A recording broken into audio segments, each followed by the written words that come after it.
क्या इंद्र ने छल से अहिल्या को अपने जाल में फंसाया? नमस्कार दोस्तों, आइए जानते हैं इस पूरी कहानी को। हिंदू धर्म की कहानियां केवल आस्था का प्रतीक नहीं है, बल्कि इनमें छुपे हुए हैं जीवन के गहरे दर्शन। ये कहानियां हमें यह सिखाती हैं कि हर अच्छाई के साथ कुछ कमजोरियां भी जुड़ी होती हैं। आज की हमारी कहानी ऐसे ही एक पात्र के बारे में है। इंद्र, देवताओं के राजा, और उनके छल का शिकार बनी अहिल्या। अहिल्या महर्षि गौतम की पत्नी, अपनी सुंदरता और पवित्रता के लिए जानी जाती थीं। उनका जन्म देवताओं के वरदान के रूप में हुआ था और उन्होंने गौतम ऋषि से विवाह किया था। वह एक आदर्श पत्नी थीं, पर उनकी सुंदरता ने इंद्र की निगाहों को अपनी ओर खींच लिया। इंद्र ने अहिल्या को प्राप्त करने के लिए छल का सहारा लिया। उन्होंने एक योजना बनाई और एक दिन जब महर्षि गौतम अपनी सुबह की पूजा के लिए आश्रम से बाहर गए थे, इंद्र ने उनका रूप धारण कर लिया। इंद्र महर्षि गौतम के रूप में अहिल्या के पास गए। अहिल्या, जो अपने पति के प्रति समर्पित थीं, इस छल को पहचान नहीं पाईं।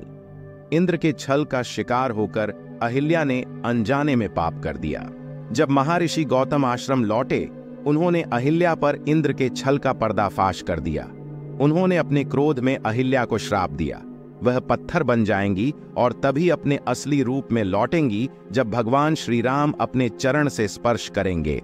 इंद्र ने अपने छल के कारण न केवल अहिल्या की पवित्रता का अपमान किया, बल्कि स्वयं भी श्राप से नहीं बच पाए। उन्हें सहस्राक्ष यानी 1000 आंखों का श्राप मिला।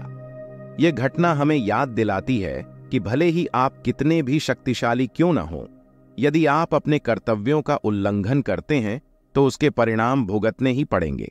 शताब्दियों बाद जब भगवान राम अपने वनवास के दौरान उस स्थान पर पहुंचे, तो उनके चरणों के स्पर्श से अहिल्या का उद्धार हुआ। यह कहानी हमें सिखाती है कि पाप और अपराध का प्रायश्चित केवल पवित्रता और सत्य के मार्ग पर चलकर ही किया जा सकता है।